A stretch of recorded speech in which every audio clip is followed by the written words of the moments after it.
بالنسبه للبنات اللي عايزين يتجوزوا او مستعجلين على الجواز، المفروض يبقى في 3 حاجات انا شايفهم من وجهه نظري اساسيين في موضوع اللي انت عايز تتجوزي. اول حاجه انك لما تبقى عايز تشتكي من حاجه او تضايق من حاجه يسمع لك، يتفاعل معاكي، فعلا يبقى مهتم بالحاجه دي وانه يقدر يخرجك من الحال اللي انت فيها او ان انت متضايقه. لكن اللي يقعد يقول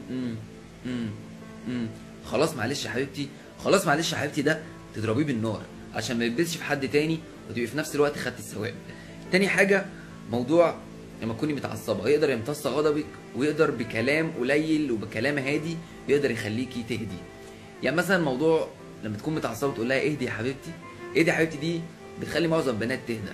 كفايه كلمه يا حبيبتي. وفي نفس الوقت تقدر تفهمها حسب عقليه الراجل او باي طريقه، المهم يبقى حاول ان هو يفهمها ويخليها تهدى. تالت حاجه، موضوع ما يبقاش السيد. الموضوع ده كان زمان، لكن دلوقتي لا ومفيش ولازم تعملي وانا قلت لا مفيش الكلام ده.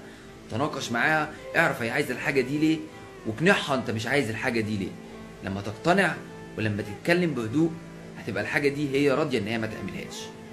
لكن انك تتعصب وتقول لا هتعملها. في حاجه اسمها ممنوع مرغوب، حاجه احنا مولودين بيها، الحاجه اللي تمنعها عن الحد ممكن يعملها من وراك. فاقنعه ان الحاجه دي ما تنفعش تحصل، ما ينفعش يعملها، عشان يبقى مقتنع جدا ويعمل كده عشان بيحبك. او لو حتى لو ما عملش كده ممكن يكون عشان خايف منك، ودي حاجه مش كويسه. بس كده. ونصيحه كده في الاخر، اتجوزي اللي بوظلك الروج مش اللي بوظلك الكحل. السلام عليكم.